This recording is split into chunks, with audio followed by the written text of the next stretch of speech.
Well, let's go check out the ramp here. Make sure we can get down this ramp and get back up. That is slippery. Well, it's pretty slick. There's a lot of ice down on the bottom. I think if we hug that far side, it's a little better, but that's probably the biggest challenge. Fishing late in the year or early in the year when there's lots of cold temps is ice on the ramp and then freezing to your bunks. But tell you, when you load a boat in this kind of weather and you pull up the ramp, make sure you go slow so that water can drain off your trailer so you don't get ice all over the ramp. We actually brought some sand just in case to put down on the ramp just to get a little bit of traction. But tell you what, I've had some pretty hairy experiences on boat ramps where I got down to the bottom and I couldn't get back up and I was sliding backwards. And yeah, sliding down the ramp on slick ice into the water with a pickup is pretty terrifying this time of year, but we should be able to make it.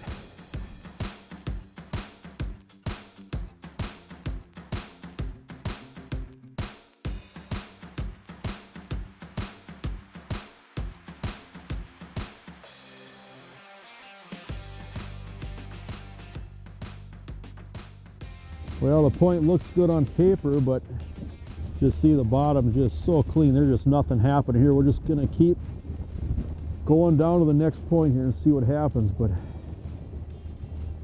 tell you what, I've done a lot of things wrong with fishing. I've made a lot of mistakes and I'll keep making mistakes. But if there's one thing I wish I would have learned a lot sooner or figured out a lot quicker, is just trust your electronics. You know, in this 13 to 20 foot water, if the fish are there, you're gonna see them. If they're not, don't even fish it. Don't waste your time where there's no fish. That's a hard way to catch fish. And keep on moving. Oh, there's a fish or two.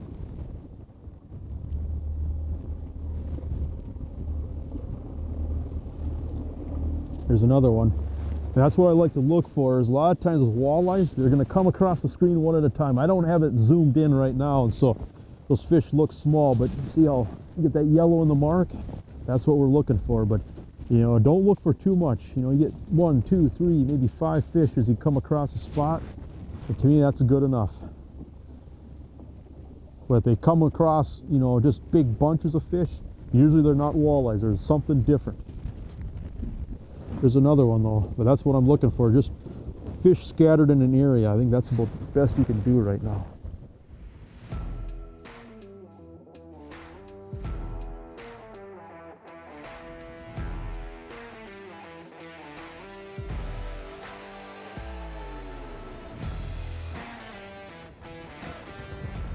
Boy, I don't think you could make a more miserable day to fish, but we're happy to be out here. You can't really tell here because we're kind of behind an island here, but it's probably at least 25 mile-an-hour winds. I think it's probably cranking up to 30 at times, and it is cold. We went from having like 50, 60 degrees, beautiful days, to a massive front. And this is, I guess, what you call classic post-front conditions. I mean, it is brutal cold out here. The bottom of the boat's like an ice rink. It snowed last night, and we're gonna try to catch some fish. But I'm just happy to be out here. I think like a lot of people, you know, I was waiting on a boat, trying to get my electronics and everything, trying to get everything rigged, and it seemed like it was early spring, and so I'm just happy to be out here. This is the first open water episode that we filmed, or we're gonna try to film this year, if the fish cooperate. So, you know, we were hustling to get the boat rigged and throw all the equipment and gear into the boat. And as you can imagine, you always forget something, and so on our way down here we realized we don't have a net, so hopefully we don't catch anything too big. I guess that's par for the course for us. We're always breaking something or forgetting something. All that matters is that we're here.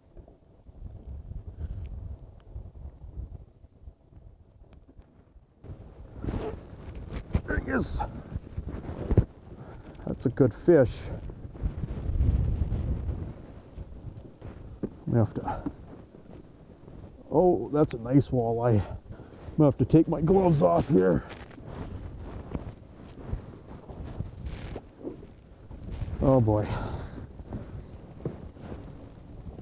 Oh, come here. Oh, am I gonna do this? Oh, that water is cold. Oh, come here. Oh, oh, that's a nice walleye. Oh, that is cold. That is gorgeous.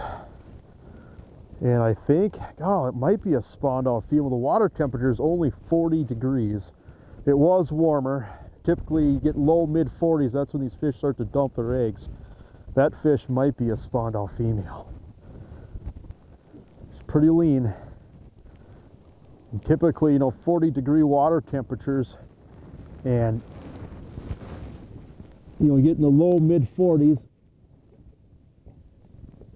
There she goes. Low to mid 40s when these fish start to dump their eggs.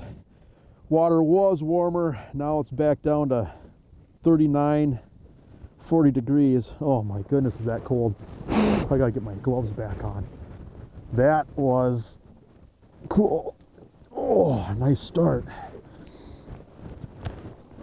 Oh my, is that cold. I'm gonna regret not having a net today, I can tell you that. Oh. The last 12 years that we've been doing outdoor television, we've done quite a few shows on Lake Sakakawea. Definitely one of my favorite fisheries, a lake that I grew up fishing on as a kid. Lake Sakakawea has always been near and dear to my heart. And when I grew up as a kid fishing, we fished a lot on the east end, from Douglas Bay east, all the way up to Highway 83. Then we fished Lake Audubon a lot as well as kids. And so what's amazing is that even though this is the area that I grew up fishing, where I spent so much time in my youth, I've never filmed an episode on the very far east end of Sakakawea. We've done a few things in Douglas Bay over the years. We've done a lot of stuff in Van Hook and out of deep water and, throughout the lake. But, coming back here to this area, from Snake Creek to Stanky's Bay, Mallard Island, all those spots, that was like coming home, in the sense that don't ever get over here enough, don't ever get to fish this enough anymore, but really brought back a lot of great memories. Well, I think we're going to keep moving here. And I did get a little bit of intel before we came down here, where basically when the weather was nice, some people were catching fish, throwing jigs, jigging below the boat, in 9 feet of water, 7 feet of water. And I guess I'm just anticipating or guessing that this front's going to push these fish out a little bit deeper water. So my plan is we're just going to hop points and try to mark some fish that look like walleyes and just keep bouncing around here, see if we can get something to happen. Find some fish that want to bite. These last ones didn't, at least not for us. Here's a couple of fish right here, and you can see it on the 2D sonar, but a lot of times on the down view, these fish are real tight to the bottom. A lot of times they'll show up way better on the down view. There's a few more here too, and I don't even have this zoomed in. There's another one. I'm going to swing back around here and try to get in a little bit better position here. We'll hit the spot lock here again. Yeah, that's what I'm guessing these fish are going to do, is just pull out further on some of these points. Whether we can get them to eat or not, that's going to be the question.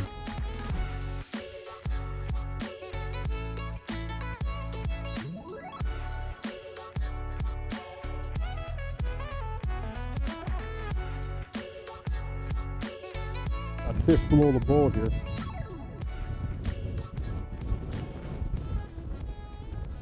It is so windy, all you can do is cast behind the boat and jig below the boat. Take any kind of an angle at all, you have so much bow in your line. Make sure we're fishing fish. Got fish below us, and there's another one. Oh, yeah, there she comes. Whoa! You know what? I think I'm going to try to lift that fish in. I'm only using 6-pound mono. Gonna try to wear her out. There she goes. Oh, come here. Oh. At some point I'm gonna have to take out my glove, but man, that is just a great fish. A great fish. Tell you what, wait all year to get out in the boat. Obviously, a picture nicer weather than that, but get that there. Nothing wrong with that. That'd be a great eating fish. Fish's lucky day.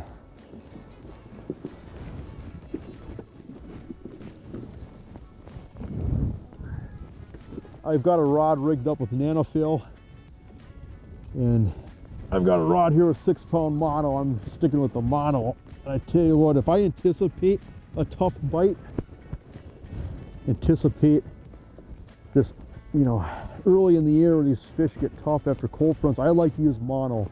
I just believe that, you know, just that stretchiness of mono, just get a little bit more subtle action on your jig. That jig will just kind of glide and just slide and flow through the water a little more, where using braid, your movements are a lot more abrupt, a lot more of a herky-jerky type movement, where with monofilament, just that jig just glides up those rocks. And early in the year, I think that helps.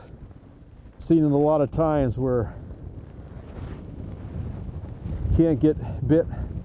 Get my rod tip cleaned off there. I've just been dipping my rod in the water to get the ice off, but I've seen that though, where you can't get bit on braid, or they're just biting short, just switch it up to mono, or vice versa, and that can be a big difference early in the year, especially on lakes and reservoirs like this where you don't have the current. I guess the big thing is I don't know how long to stay in a spot right now. Thought that was a hit.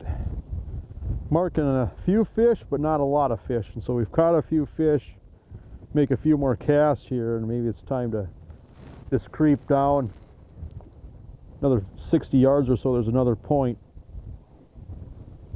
See what happens here. So far though, these fish have just wanted it just dragging along the bottom. I'm just dragging it forward a couple feet and stopping.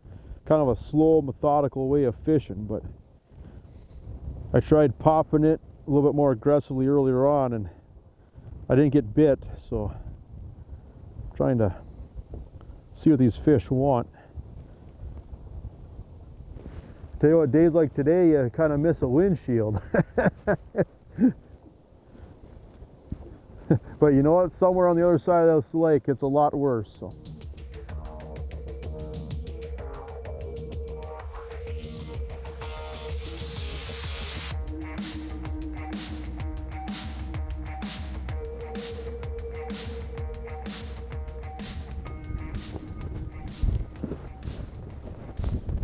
Look at that. That fish is just staying down nice. Feels like a heavier fish. Oh, here she comes. Oh yeah, that's a nice walleye. Come on up here. I'm gonna have to get wet for this one. Oh, that's a nice walleye. That was worth coming out here for.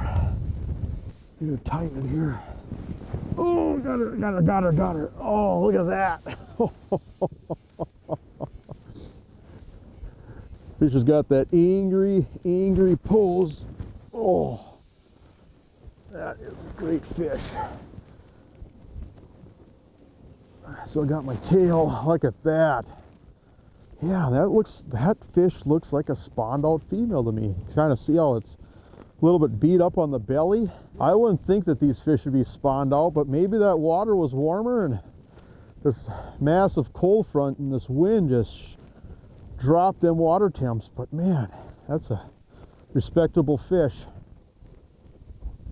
I'll get her in the water and get my gloves back on. That is a great looking walleye. There you go. Oh my goodness. Oh, is that brutal? Don't forget your net, especially right now. Oh man, Can't even feel my fingers.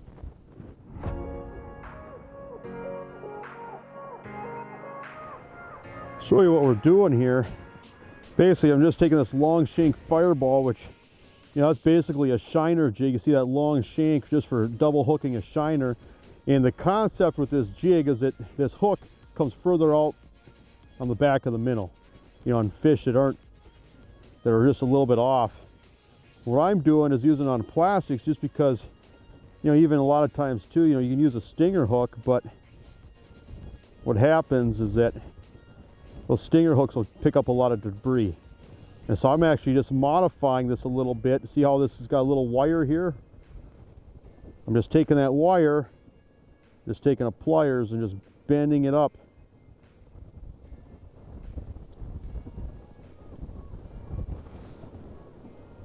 Just bending it over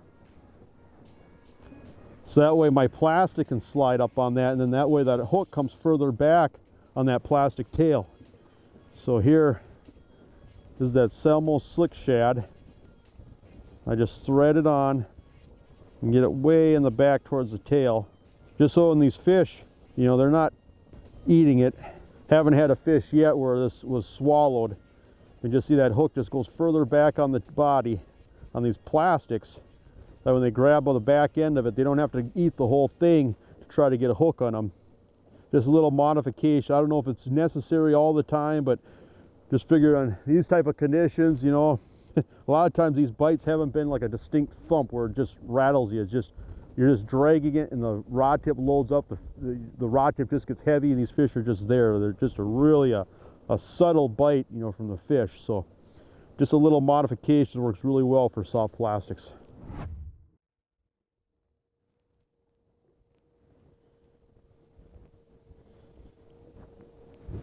It's so cold out here, it hurts to stand up. But you can about imagine, you know, all these clothes on, you can't really feel much as far as the sensitivity. And so I'm just dragging it slow. And that last fish, there was no tick, there was no jump in the line. The rod tip just loaded up. Just got heavy. And a lot of times, you know, you set the hook and you don't know if you're turning over a rock or if you got a fish until that you just get that nice head shake. Well, that is good stuff. 6-pound mono, cracking a fish, that whole rod bends over and you just get that nice hard head shake. That's why I'm out here in this miserable weather. I just never get tired of that. I love catching fish on a jig. Absolute favorite. Oh, there we go. Boy, that was a cool strike. That was the first fish that actually hit it hard, or is it just a distinct thump? They stay down. Nice. Oh, yeah. Oh, come on up here. I don't think I'm gonna have to get wet for this one. Lift it in. Oh, look how pale that fish is. Oh, come on up here. Look at that. That walleye is just golden. I guess I still have to get my gloves off to unhook it, but yeah. I would guess that to be a male. Oh yeah, look at there. It's milking.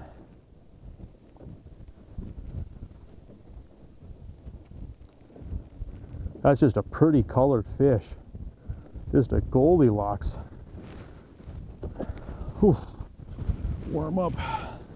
Kind of a neat deal. You know, I think what's happening is, you know, these fish want to push back up into these bays and spawn. You know, the water's warmer, and then you get these weird weather systems that just drop the water temperatures and it just pushes these fish out. And I've seen it before, you know, where, you know, if you're ever really struggling with fishing where the water temperatures are crashing and it's windy, it's cold, it's not ideal, but those are the days that you've got to fish. You know, early in the year, don't be afraid to look, you know, almost like skip ahead a season, skip ahead 2 months, in the sense that, you know, we're out on these big points that come out in the mouths of these bays. They're the types of spots you'd probably expect to find fish in July, you know, or August, or, you know, later on in the summer. But you get weird weather and just skip a season. You know, fish those midsummer spots. And a lot of times that's where these fish will end up. But obviously you got to look around and try to find them, and, you know, use your electronics a little bit here, but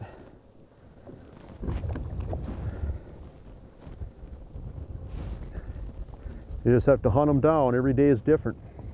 That's what makes it fun. This doesn't feel like a walleye. What is it? Oh, it's a salmon? Oh, come on up here. That is cool. You never know what you're going to catch out here. I think it's a salmon, but I haven't got a real good look at it. It's a salmonoid, I can affirm that. Salmon or a trout.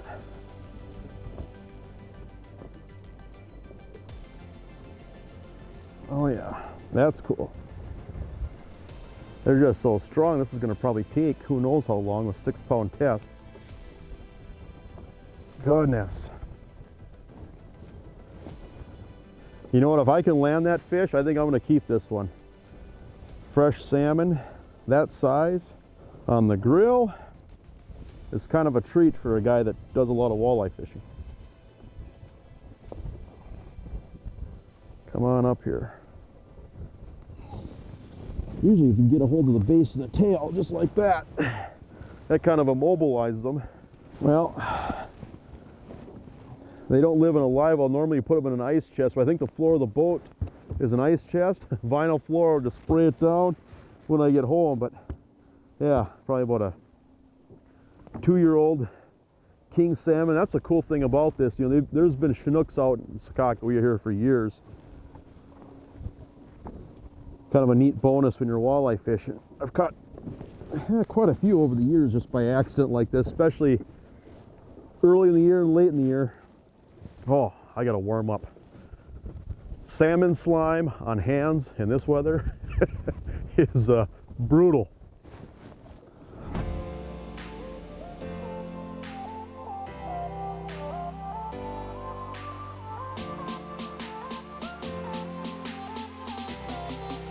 Oh, here's one, here's one. Got him. That's a heavy fish.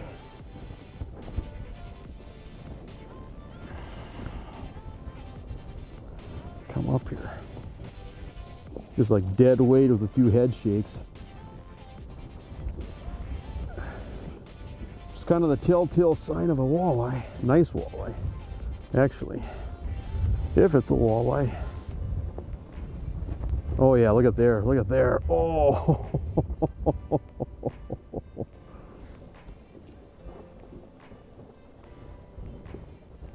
Look at, oh, that's a beautiful fish. Oh, I just love it when they open up that big mouth and just swing that head back and forth, side to side. If I can get my hands underneath her here. Not done yet. Oh, that water is cold. Oh, oh no. Oh, try another time. Oh, here we got her. Bear hugger. Don't forget your net. Oh, that's cool. Look at that. Hooked in the bottom of the snout. Oh, there she popped right out. That is gorgeous. Oh, my hands are freezing, but look at that. Whoa. That's worth everything right there. That's worth being out here in the cold, the miserable conditions, the wind, the snow. That's what we're hoping for. That sunshine's actually, there she goes. That sunshine's actually peeking out. It's the first sunshine we've seen all day. At least it'll feel better psychologically. It'll feel warmer if nothing else. Oh, I gotta get my hands warmed up.